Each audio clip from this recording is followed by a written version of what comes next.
What's up guys? Ayan, tayo mag-snack ngayon ng ang papaya.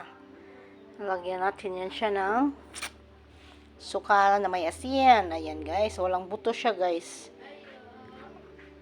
Ayan siya guys, oh. Suka na may asin. Ayan.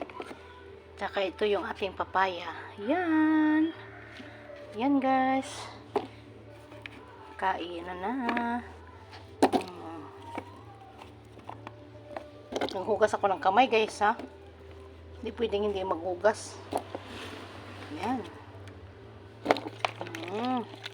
So yummy. Buhos na natin lahat.